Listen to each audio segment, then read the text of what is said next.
네, 안녕하세요. 오늘의 경제 한 입의 박서영입니다. 네, 여러분 잘 지내셨나요? 날씨가 많이 따뜻해진 것 같습니다. 딱 이 밖에서 음식 먹고 라면 먹기 좋은 날인 것 같은데요. 한강 가서 벚꽃 구경 다들 하셨죠? 네, 벚꽃이 필 때면 언제든 마음이 좀 설레지는 것 같습니다.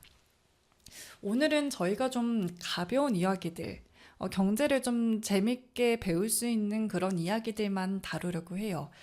평소에 했던, 뭐, 에피타이저나 메인 메뉴, 디저트처럼 경제와 관련된 이슈들 계속 다루고 있지만, 또 처음 이 라디오를 들으시는 분들에게는 조금 더 재밌게, 그리고 투자라는 거를 처음 시작하시는 분들에게도 좀 쉽게, 흥미롭게 들으실 수 있도록 좀 다양하게 준비를 해봤고요. 이야기를 듣고 어, 또 경제에 대해서 많은 관심이 생기셨으면 좋겠습니다. 오늘은 그래서 좀 일상과 밀접한 경제 이야기를 좀 다루려고 하는데 이런 게 좀 있더라고요.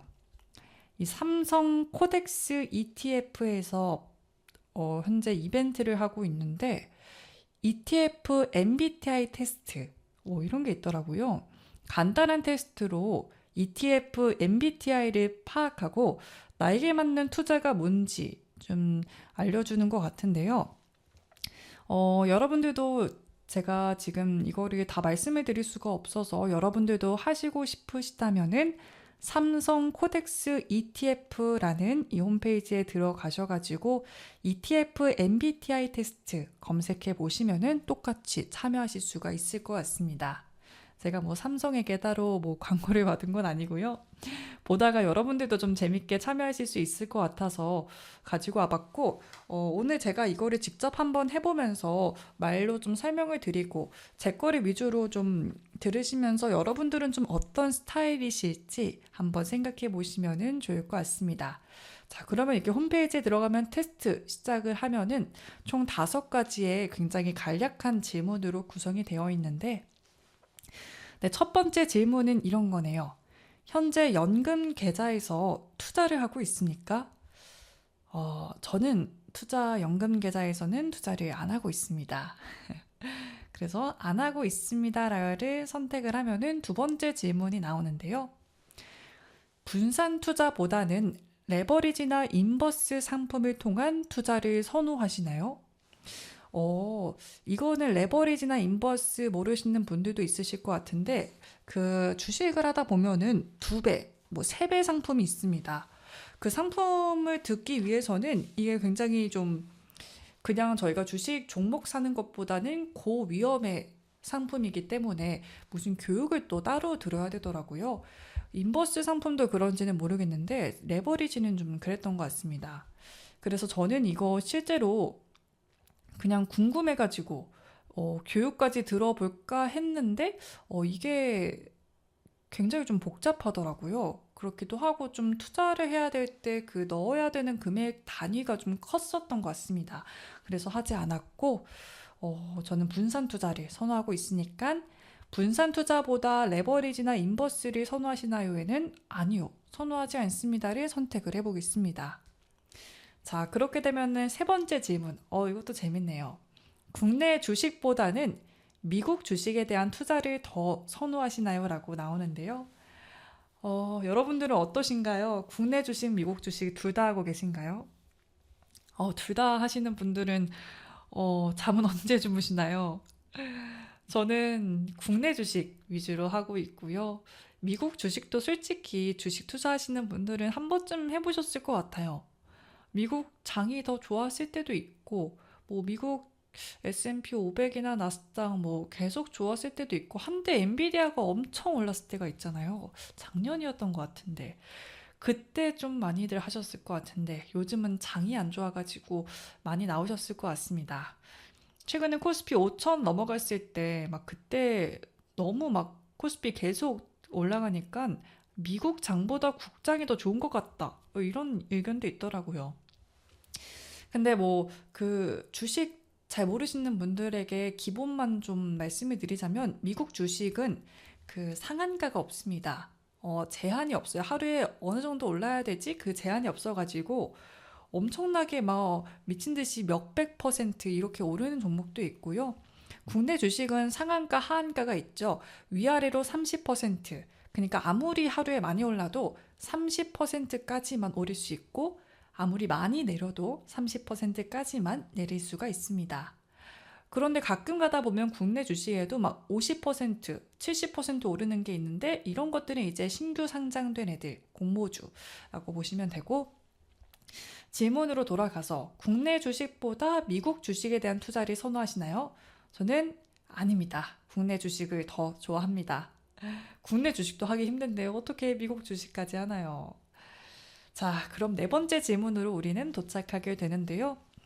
거시적인 시장 경제 흐름에 관심이 많으신가요? 이거는 주식 투자하시는 분들이면은 시장 경제 흐름에 관심이 많을 수밖에 없는 것 같습니다. 내 계좌, 내 주식들, 내 종목들이 달려있기 때문에 거시적인 경제 흐름 보지 않으면은 쉽지가 않죠. 아니면은 차트만 보시는 분들, 그런 분들은 좀 안 보실 수도 있을 것 같아요. 차트로 좀 단기 투자하시는 분들, 단타 하시는 분들은 차트를 보고서도 엄청 잘하시더라고요. 그래서 이거는 본인에게 맞는 거 선택하시면 될 것 같고, 지금 같이 한번 해보셔도 재밌을 것 같아요. 중간에 다시 한번 설명드리자면 제가 하고 있는 거는 ETF MBTI 테스트고, 삼성 코덱스 ETF에 들어가시면은 함께 하실 수가 있습니다. 네 번째 질문 지금 하는 중이고요. 네 번째 질문은요. 거시적인 시장 경제 흐름에 관심이 많으신가요? 라는 질문이었고, 저는 네, 관심이 많습니다. 선택하겠습니다. 그리고 이제 마지막 질문이네요. 마지막 질문은 2차 전지와 반도체 같은 최근 트렌드 산업에 관심이 있으신가요? 인데요.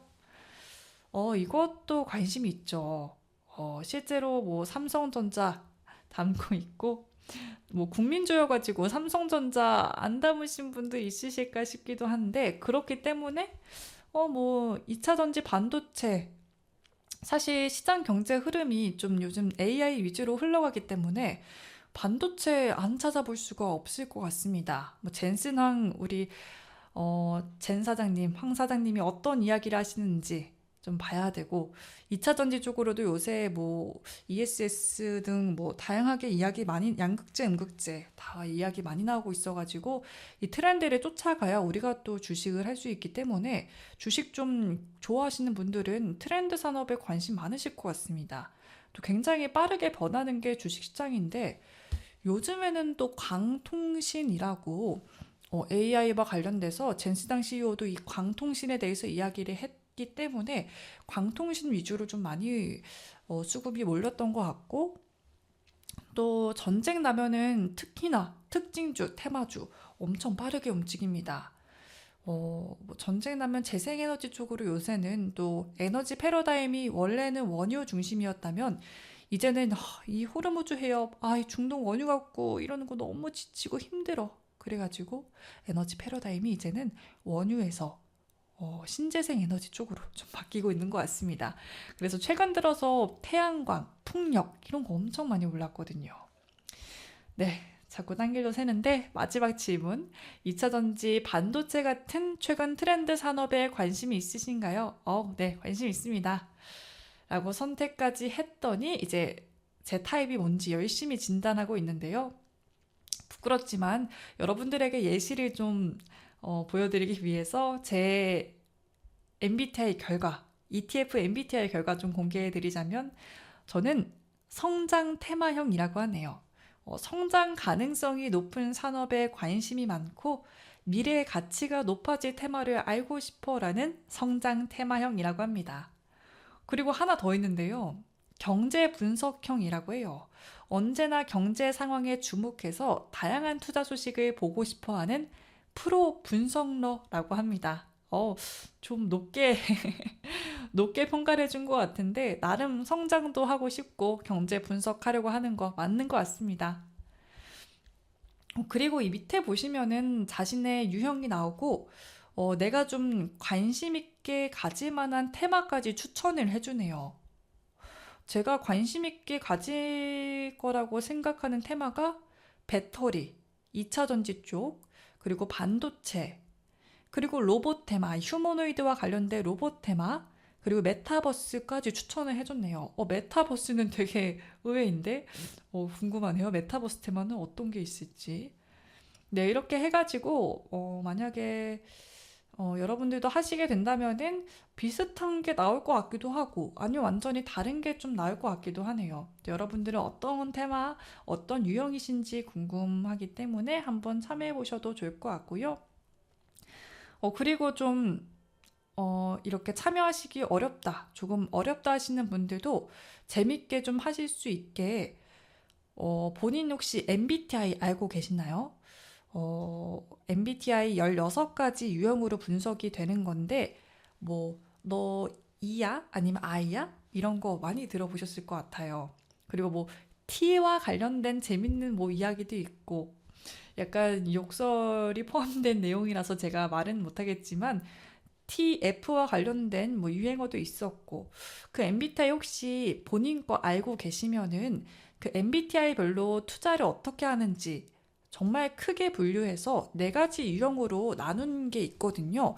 그것도 한번 설명드리고 싶은데, 저희 먼저 그러면은 노래 한 곡 듣고 나와서 이 원래 우리가 갖고 있는 자신의 성격 MBTI가 투자와는 좀 어떻게 연결이 되는지, 어떤 유형인지 좀 함께 살펴보도록 하겠습니다. 네, 그러면은 저희 노래 한 곡 듣고 오겠습니다.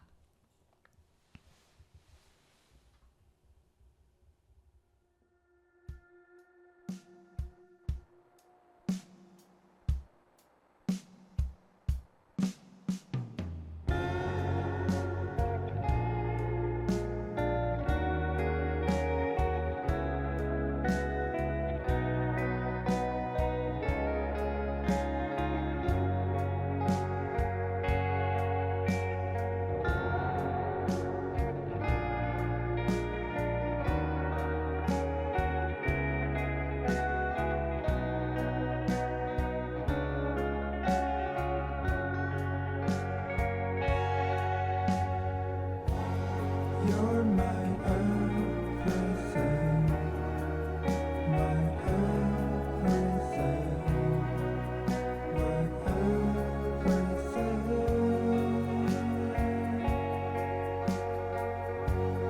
You're my everything,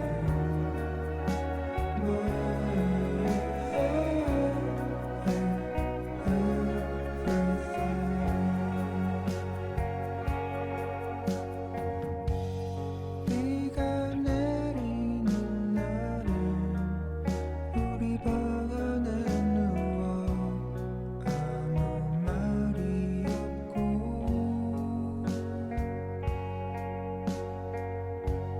감은 눈을 마주 보며 뭐든가 우리 거야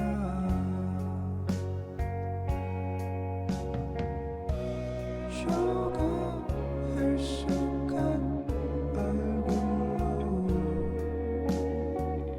날 찾아올 때도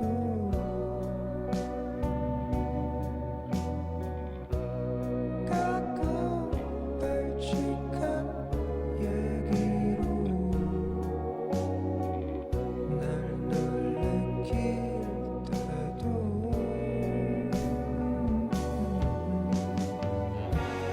You're my everything, my everything, my everything.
네, 에브리띵 듣고 왔습니다.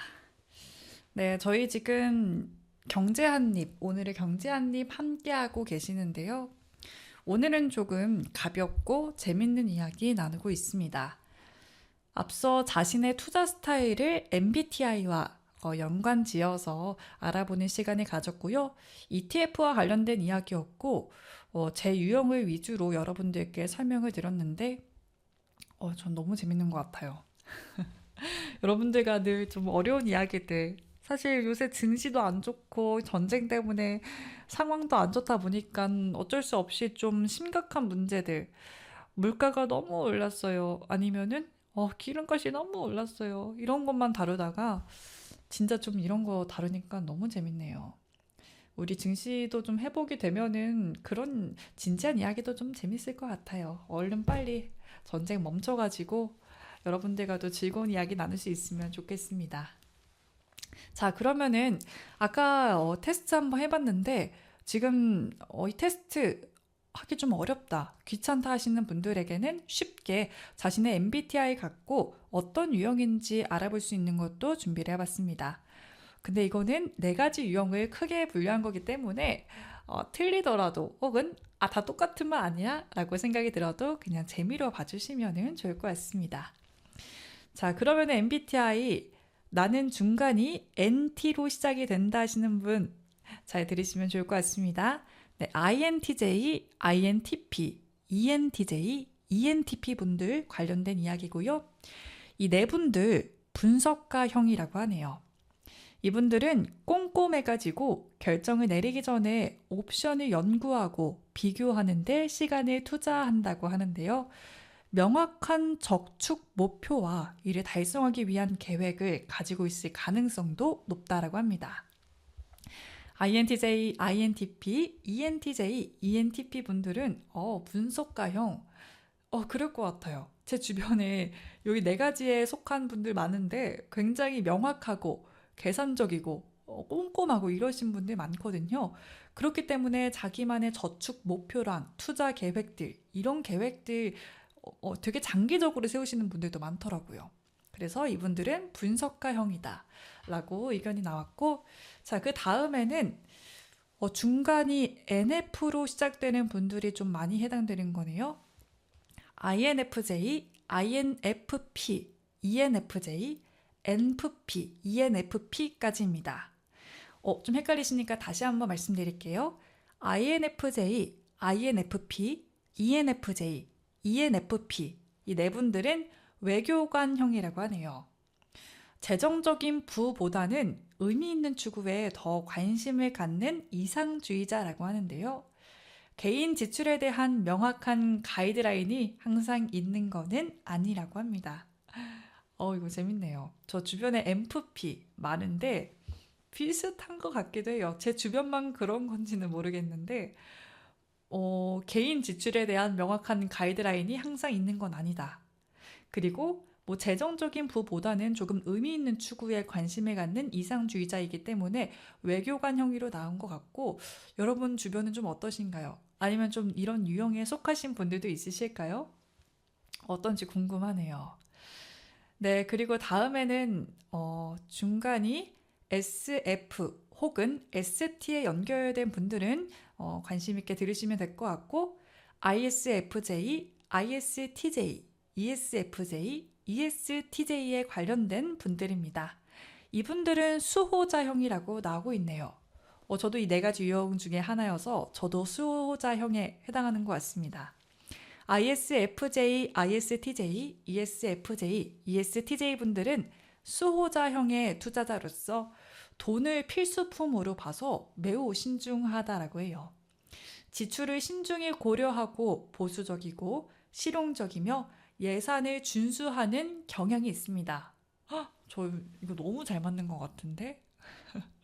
저도 이 중에 하나여가지고 좀 관심 있게 봤는데, 저 지출을 진짜 신중히 고려하고 보수적이고, 맞아요, 실용적이며 예산을 준수하는 경향이 있다.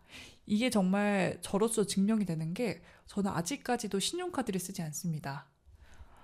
지금 아직 30대는 아니지만 그래도 20대 후반을 향해 가고 있는데, 20대 후반이죠. 네, 20대 후반인데 예산을 준수하고 지출이 신중히 고려하기 때문에 저는 신용카드 쓰지 않고 체크카드 쓰고 있고요. 앞으로도 좀 계속 그럴 것 같아요.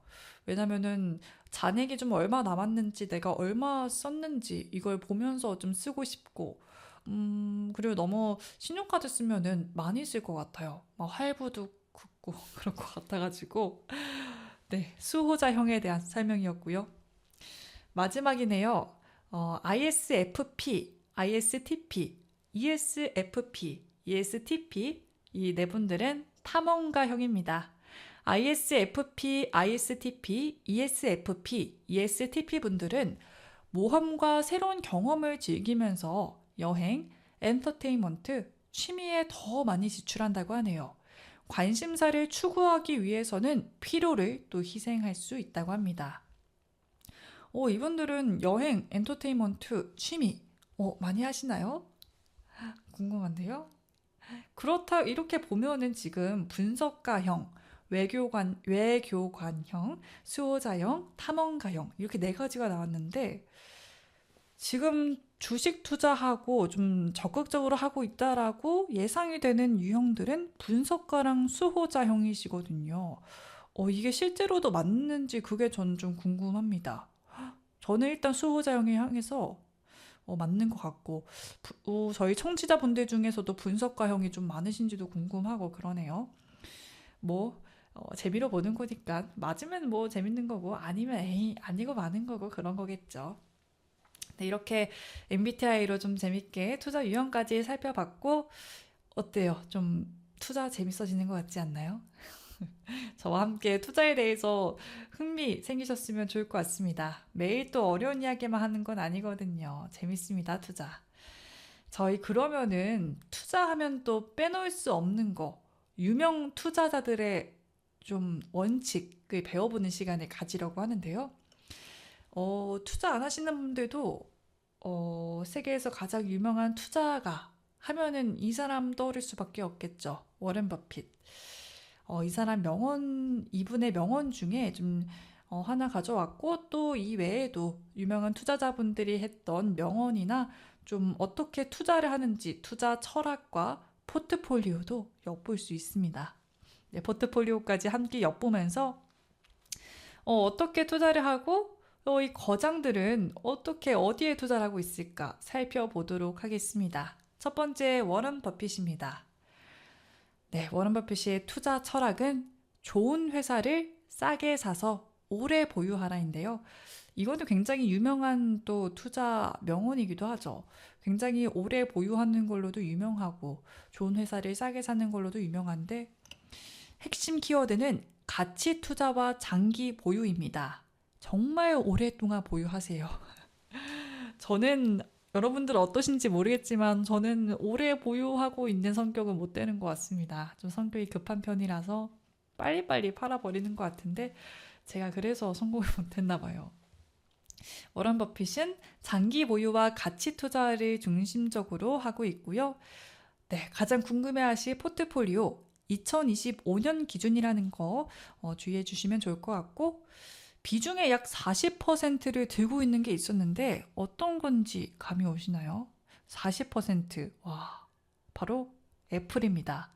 애플을 40%나 들고 있었고 이 외에도 코카콜라, 아메리칸 익스프레스, 뱅크 오브 아메리카 이렇게 주로 들고 있었다라고 하네요. 그래서 단기적인 뉴스보다는 기업의 이익 구조와 브랜드 가치에 집중하라라고 합니다. 맞아요. 전쟁 시작되면은 막 시장에서 급등주 막 하루에도 30% 오르고 이러는 거 따라가다 보면은 오히려 잘못 들어가면 정말 큰일 나는 거거든요. 그렇기 때문에 그런 분들은 이분들의 명언 조금 참고해도 좋을 것 같습니다. 그래서 대표적인 거장 워런 버핏의 이야기 들어봤고 네, 두 번째 인물은 캐시 우드네요. 이름부터 캐시 우드. 하지만 스펠링은 그 캐시는 아니고요. 네, 이분의 투자 철학, 미래 기술 혁신 기업에 집중 투자하라. 그렇기 때문에 핵심 키워드는 혁신과 성장, 기술주입니다. 대표적으로 포트폴리오 이 키워드만 봐도 좀 어느 정도 예상이 가는데 역시 테슬라 들어와 있네요. 포트폴리오는 테슬라, 로쿠, 코인베이스, 블록 이렇게 구성이 되어 있습니다. 코인베이스는 코인베이스 글로벌 그 거래소 같네요. 가상자산 거래소 같고 테슬라 역시 테슬라도 많이 오르락내리락 하는 것 같은데 최근에는 또 자동차주가 아니라 로봇주 그 다음에 우주항공주로도 분류가 되고 있죠. 그렇기 때문에 이분의 철학과도 잘 맞는 것 같습니다. 미래 기술 혁신 기업에 집중 투자해라 하기 때문에 성장 기술주 위주로 하고 있고 변동성은 크긴 하지만 미래 산업의 성장성을 믿고 장기 투자한다고 하네요. 보니까 두 사람의 공통점이 장기 투자네요. 그리고 어떻게 됐든 가치적으로 이 기업이 좀 앞으로 괜찮다라고 싶은 기업에 장기 투자하는 것 같고요. 그럼 세 번째 인물입니다. 레이 달리오라는 분인데요. 리스크를 분산시켜라. 모든 것은 순환한다. 핵심 키워드로는 분산 투자, 매크로 경제, 리스크 관리가 있습니다. 이분의 포트폴리오 좀 흥미롭습니다. 포트폴리오는 금, 채권, S&P 500 ETF, 신흥국 ETF입니다. 진짜 리스크를 분산시켜 놓으신 것 같아요. 안전자산인 금도 있고, S&P 500도 있고, 신흥국 ETF도 있네요. 그래서 이분의 배울 점은 좀 주식만 보지 말고 거시경제 흐름과 자산 배분을 함께 고려해라 라는 것 같습니다. 뭐 해지 상품이라고도 하는 것 같은데 그런 것처럼 자기 자산을 어느 한 곳에 좀 비중을 크게 두지 말고 여러 가지 뭐 채권에도 넣어놓고 금, 안전자산에도 넣어놓고 그리고 성장하는 애들 그 다음에 뭐 여러 기업들이 있는 S&P 500도 투자해 놓고 이런 좀 투자 전략을 갖고 있는 것 같습니다. 이것도 굉장히 흥미롭네요. 네, 그럼 네 번째 인물입니다. 핀터 린치인데요. 당신이 아는 것에 투자하라라는 투자 철학을 갖고 있습니다. 이거 제가 처음에 주식할 때 많이 참고했던 것 같은데 어떤 거냐면 그런 거예요. 내가 핸드폰, 아이폰 쓰고 있는데 아이폰 너무 좋잖아. 고장도 안 나고. 그리고 최신 폰 나왔는데 너무 좋아. 이거 모델만 봐더라도 이 기업은 더 성장할 수밖에 없겠어. 왜냐면 내가 이렇게 잘 쓰고 있고 내 친구들, 내 가족들도 다 쓰고 있거든. 그러면은 애플에 투자하는 겁니다. 이처럼 내가 아는 거, 내가 직접 써봤고 내가 직접 경험해 본 거에 투자하라라는 건데 이것도 사실 주식 뭐 처음 하는 사람들한테 이런 말 많이 하는 것 같더라고요. 일단 뭐 살지 모르겠으면은 야, 너가 가지고 있는 거 혹은 뭐 너가 사는 거 뭐 불닭볶음면이면 삼양식품이 될 수도 있겠죠. 뭐 그런 거부터 투자해봐 라고 많이 말하는 것 같은데 이 핀터 린치 이 대가도 이렇게 얘기를 했네요. 그래서 핵심 키워드 생활 속의 투자다 소비 트렌드라고 이야기하고 있고 대표적으로 포트폴리오에는 던킨 도너츠, 갭, 포드 등이 있습니다. 이것만 봐더라도 이분 던킨 도너츠 많이 먹고 뭐 이런 거 다 보이는 것 같은데요. 또 배울 점은 뉴스보다 생활 속 변화가 기회의 시작이다라는 점입니다. 이쯤 되니까 여러분들의 포트폴리오도 궁금해집니다. 요즘은 어디에 투자하고 계신지, 계좌는 괜찮으신지 여러 가지로 궁금한데 많이 소통해 주시면 좋을 것 같습니다. 그럼 마지막 분 이야기 들어볼게요. 조지 소로스입니다. 시장은 비이성적이다. 하지만 그 안에 기회가 있다라고 하네요. 단기 트레이딩과 매크로 트렌드를 핵심 키워드로 갖고 있고요. 대표적인 투자 사례가 있는데 1992년 이 파운드화 공매도에서 영국 은행을 무너뜨린 남자라고 합니다. 이분은 좀 위기 속에서도 심리와 타이밍을 잇는 통찰력이 필요하고 이 소로스는 시장의 군중 심리를 이용해서 아주 대담하게 베팅한 대표적인 인물이라고 합니다. 그렇기 때문에 단기 트레이딩과 매크로 전략을 하시는 것 같습니다. 저는 이 정도 강심장은 안 돼서 이 방법은 못할 것 같습니다. 여러분들 중에서는 좀 전업 트레이더 혹은 전업으로 투자하시는 분들 있으시나요? 그렇다면은 단기 트레이딩 하시는 분들도 꽤 있으실 것 같아요.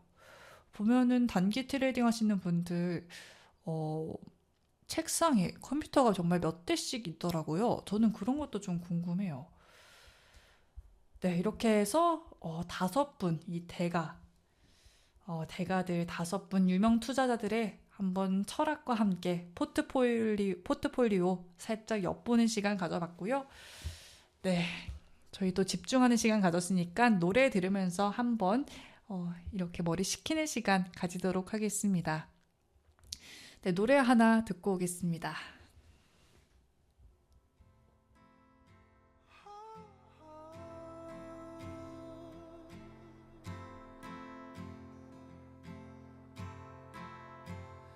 Please don't see just a boy caught up in dreams and fantasies. Please see me reaching out for someone I can't see. Take my hand, let's see where we wake up tomorrow. Best laid plans, sometimes it's just a one night stand. I'll be damned, Cupid's demanding back his arrow. So let's get drunk on our Tuesday. God, tell us the reason, get this wasted on the young.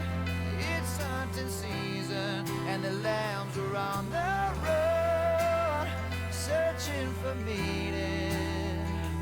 But are we all lost stars, trying to light up the dark? Who are we? Just a speck of dust within the galaxy. Woe is me if we're not careful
네, 노래 한 곡 듣고 왔습니다. 네, 저희 오늘의 경제 한입, 경제와 관련돼서 유명 투자자들의 철학과 포트폴리오 앞서 배워봤고요. 이와 연계돼서 조금 재밌는 이야기가 있어서 가지고 와봤습니다.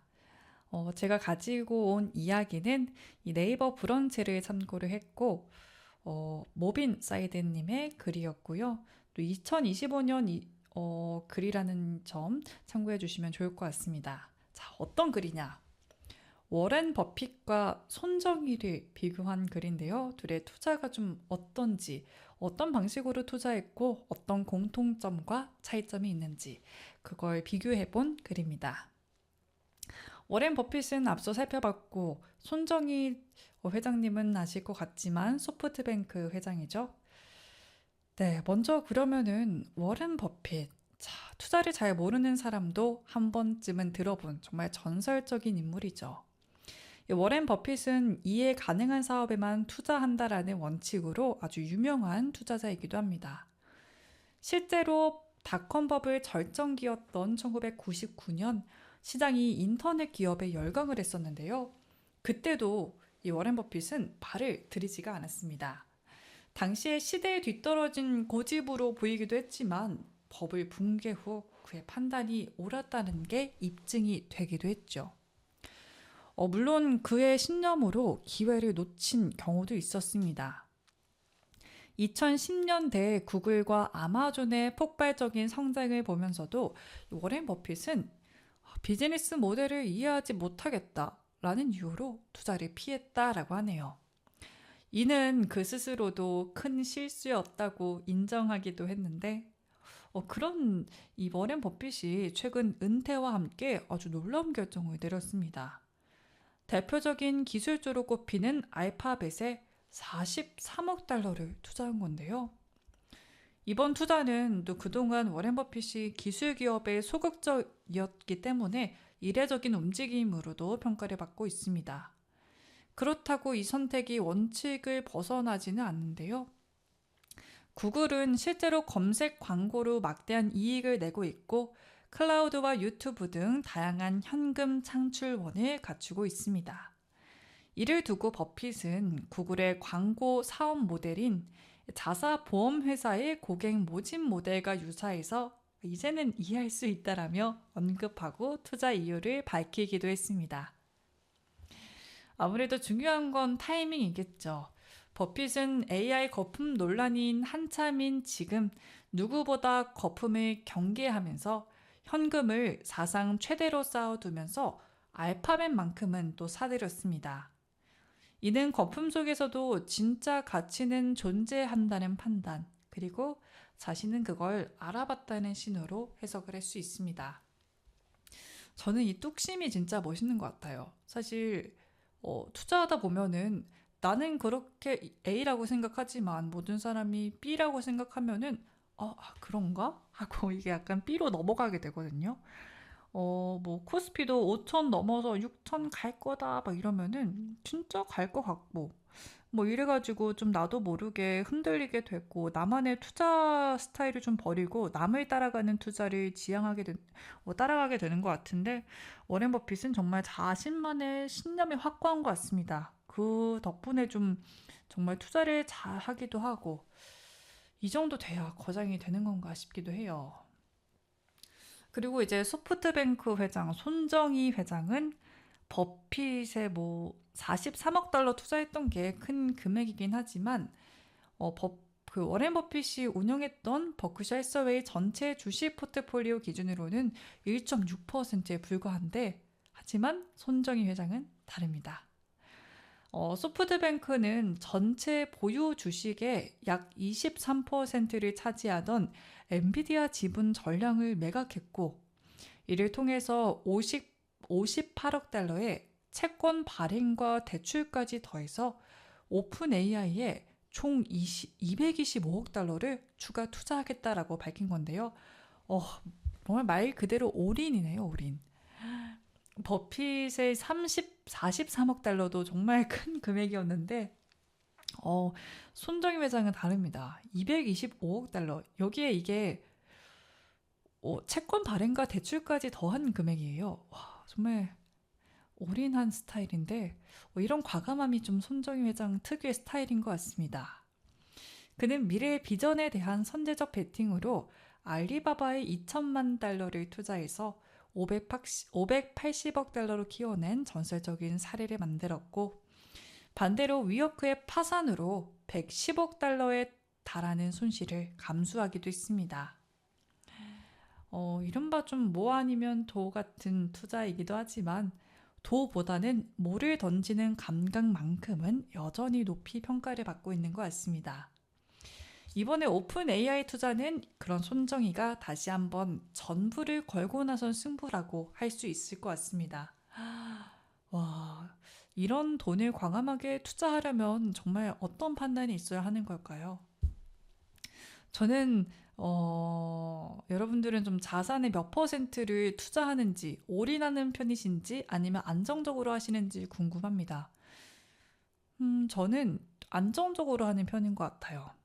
아까 저희 수호자 형이라고 나오기도 했잖아요. 그렇기 때문에 이 주식이 갑자기 안 됐을 경우 내가 갖고 있는 현금은 어느 정도 있어야 된다라고 생각하기 때문에 제 자산의 절반? 아니 그보다 안 되는 자산으로 그 주식을 운영하고 있는 것 같습니다.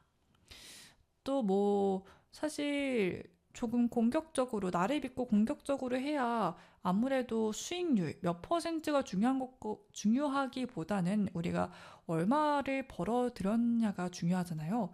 왜냐면 수익률로 저희가 뭐 생활하는 건 아니니까. 그래서 공격적으로 투자하시는 분들은 정말 조금 올라도 뭐 1, 2% 올라도 정말 큰 수익금을 챙겨가더라고요. 그래서 여러분들은 좀 어떻게 하고 계시는지 궁금하기도 합니다. 그래서 손정희 회장 이야기로 넘어가면은 그가 이렇게 자신감을 보이는 이유는 인공지능이 머지않아 인류 지능 총합의 10배에 달하는 AGI, 범용 인공지능으로 진화할 거라는 확산 때문인데요. 인류 지능 총합의 10배래요. 와. 소프트뱅크 CFO 역시 투자하지 않는 리스크가 투자하는 리스크보다 크다면서 지금 움직이지 않으면 미래는 없다라는 절박함을 보여주기도 했습니다. 이 말 굉장히 멋있는 말인 것 같아요. 투자하지 않는 리스크가 투자하는 리스크보다 크다. 결국 투자하지 않고 그냥 가만히 있는 것보다 투자하는 게 낫다. 그 리스크가 덜하다라는 이야기인데 그 분명 손정희 회장의 선택은 워렌 버핏과 결이 좀 다르긴 하죠. 오픈 AI는 2025년 매출이 130억 달러에 그칠 것으로 예상되지만 2030년까지는 2,000달러 달성을 목표로 하고 있습니다. 이를 위해서 2029년까지 1,150억 달러를 투입할 계획도 밝힌 바 있는데요. 수익은 불확실한 반면 지출은 이미 예정된 구조입니다. 워렌 버핏이라면 결코 감수하지 않을 리스크라는 점에서 손정희 회장의 좀 결정은 흥미롭게 다가오기도 합니다. 이렇게 성향도 다르고 전략도 정반대인 두 거물인데요. 버핏은 확인된 수익에만 좀 투자를 하고 손정희 회장은 미래의 잠재력에 베팅하는 것 같습니다. 즉 버핏은 이해 가능한 것에 투자하고 손정희는 아직 설명되지 않은 미래를 향해 베팅하는데요. 사실 중요한 거는 이들의 공통점을 봤을 때 두 사람 다 선택한 게 바로 AI라는 사실인 것 같습니다.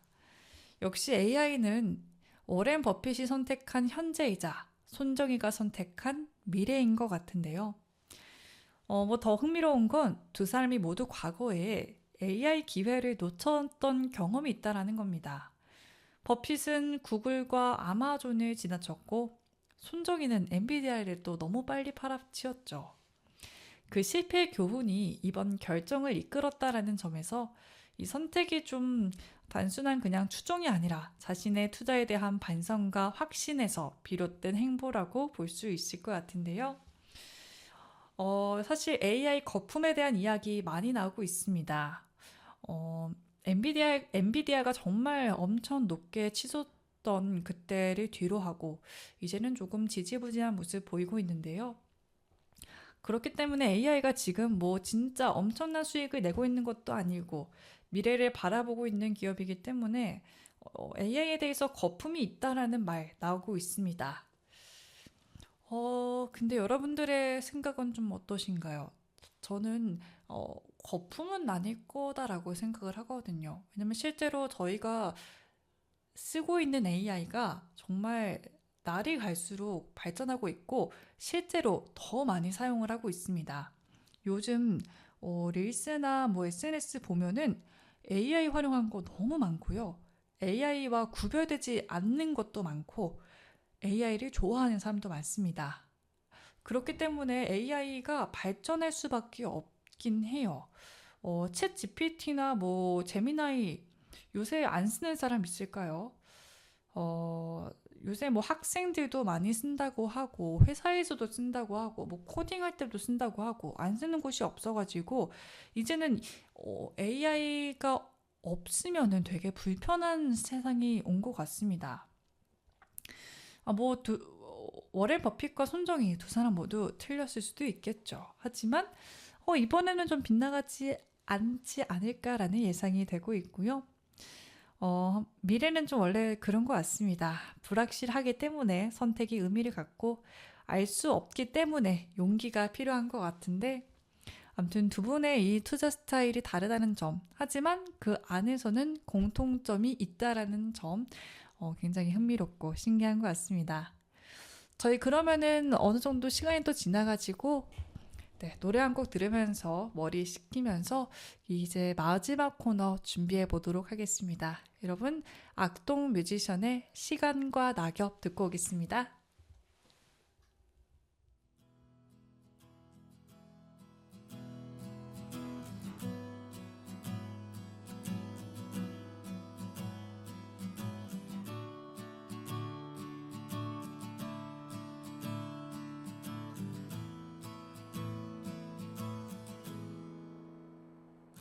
맨발로 기억을 거닐다 떨어지는 낙엽에 그간 잊지 못한 사람들을 보냈다 맨발로 기억을 거닐다 붉게 물든 그간 함께 못한 사람들을 홀린다 시간은 물을 흐르듯이 흘러가고 난 추억이란 댐에 누워 미처 잡지 못한 기억이 있어 오늘도 수평선 너머를 보는 이유 맨발로 기억을 거닐다 기억을 나를 사는 단풍에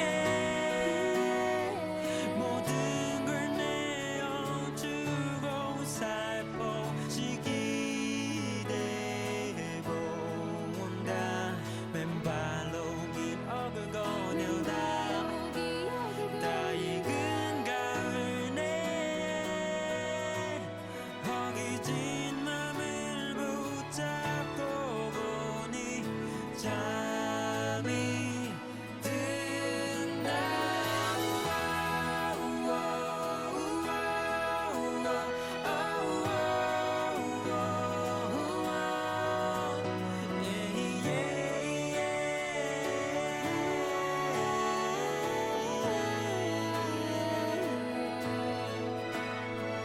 가슴에 꽃과 나무 시들어지고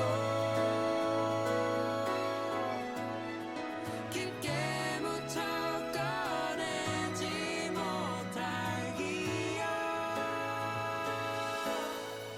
그곳에 잠들어 버린 그대로가 아름다운 것이 슬프다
네, 악동 뮤지션의 노래 듣고 오셨습니다. 시간과 낙엽이라는 노래였고요.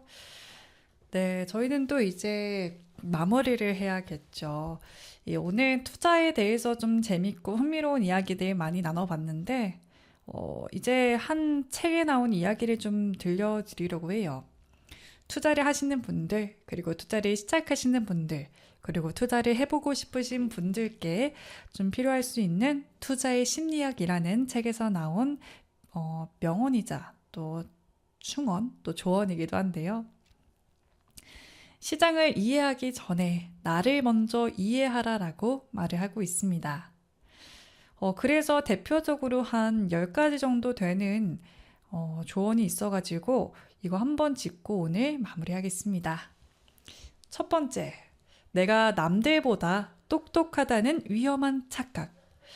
네, 많은 투자자가 사실 자신의 정보 분석 능력이나 예측력을 실제보다 높게 평가한다고 해요. 그래서 결국 자신의 이건 지식의 양이 늘어날수록 오히려 심해지고 잦은 매매를 유발하기도 하는데요. 그렇기 때문에 자신이 무엇을 모르는지 아는 것이 투자의 시작임을 역설한다고 합니다. 실제로 저도 좀 이거는 공감하는 것 같습니다. 요새 주식 많이 하고도 경제 공부 좀 했다고 내 양이 늘어났기 때문에 내 정보 분석이나 예측력을 실제보다 높게 평가해서 잦은 매매를 하게 되면은 판단력이 흐려질 수 있겠죠. 네, 그리고 잘못을 인정하기 싫어하는 인간의 본성도 있고 어제의 기억이 오늘의 판단을 흐리기도라고 합니다.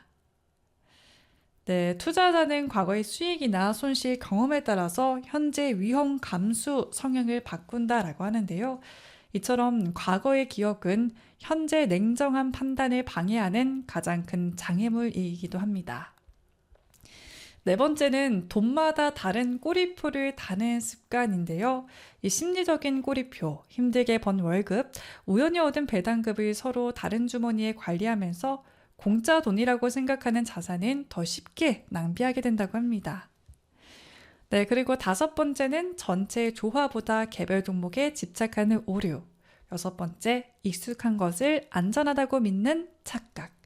일곱 번째, 군중 속에 숨고 싶은 본능적인 유혹. 여덟 번째, 뜨거운 가슴은 투자의 적이다. 그리고 열 번째네요. 나를 이기는 시스템이 승리를 부른다. 네, 이렇게 지금 총 9가지만 소개해드린 것 같은데 이 조언들 좀 가슴에 와닿는 말 몇 가지 있으셨을 것 같습니다. 이 말들 참고하셔가지고 투자에 또 한 번쯤은 고려해 보셔서 적용해 보시면은 앞으로 도움이 되지 않을까 싶습니다. 네, 저희는 그러면은 오늘 여기서 오늘의 경제 한입 마무리하도록 하겠고요. 여러분들 오늘 밤도 잘 편안하게 주무셨으면 좋겠습니다. 그러면 마지막 노래 10cm의 잠 못 이루는 밤 듣고 오시겠습니다.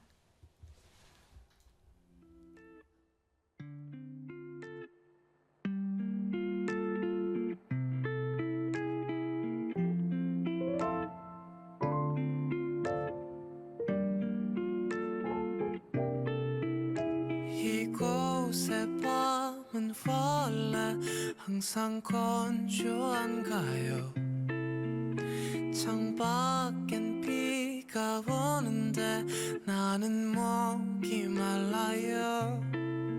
나를 외롭게 만드는 저 불빛이 전부터 싫었던 건 아니지만 밤새도록 빛나면 나는 잠들 수가 없는데 Are you